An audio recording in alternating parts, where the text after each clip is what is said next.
What's up guys, it's me, Kedar, the creator of the Gladiator trading card game. And today we're going to look at how to play the Gladiator trading card game. To start off, players place the 7x7 game board at the center of their play area. Next, place your pawn on the bottom right corner. Next, let's take a look at the proposed setup. The proposed setup is how you organize your cards on your side of the game board. The deck goes face down on your right, followed by your Gladiator card on the left side. The arena card is placed on the left, and the discard pile is located to the left of your arena. Cards on your discard pile are placed face up. Above these is your weapon zone, which can hold 5 weapon cards. To determine who goes first, players have a roll-off. As you can see, the player with the black dice rolled the highest number, meaning that they will go first. Play then continues in a clockwise fashion. The first player draws 4 cards from their deck and flips their arena card face up.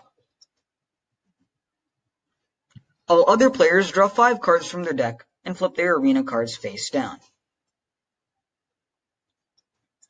Let's then take a look at the Gladiator card. We can see at the top of a card, there's its name. Cards with the same name but different artwork are still considered the same card. We can now see the card set symbol, which tells us which group of cards this card is from. This has no impact on gameplay and is there for collectible purposes only. A card's effect box shows all of the effects of the card. Card's artwork is there for aesthetic purposes only. A gladiator's health shows the amount of health your gladiator starts off with. A gladiator's health may not exceed this number. A gladiator's move shows the amount of movement counters your gladiator may hold. Movement counters are explained later in this video. A gladiator's attack shows how much damage it deals when it attacks. Now let's take a look at the arena card. At the top of the card we see its name. As with all card names, cards with the same name but different artwork are still considered the same card. We can now see the artwork of the arena card, which as all card art is there for aesthetic purposes only.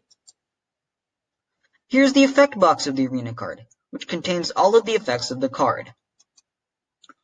The card set symbol of a card shows which group of cards this card is from, and is there for collectible purposes only. We then see the card type, which shows that this card is an arena card. The weapon and event cards have the exact same layout, but just have different backgrounds. At the top of the card we see its name. This is the artwork of the card, and this is a card's effect box, which shows all of the effects of a card. We see the card's type as before, but we now also see its cost, which is the amount of gold you must pay to play the card. We finally see the card's card set symbol, which shows which group of cards this card is from. Each turn has a specific order of phases, each with their own unique purpose. First we have the draw phase. We then have the resource phase, then the main phase 1, then the battle phase, the main phase 2 is next, and finally the end phase.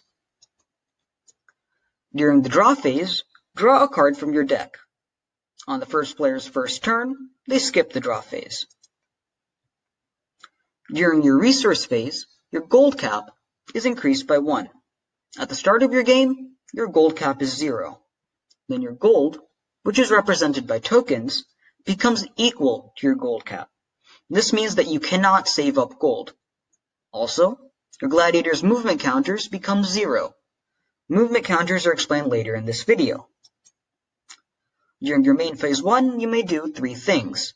You may play cards, you may apply effects, or you can change the arena. To play a card, you must pay gold equal to its cost. It goes without saying that you must have enough gold to play a card. If you played a weapon card, place it in your weapon zone. If you played an event card, apply its effect, then send it to your discard pile. To apply an effect, just do what the effect box says.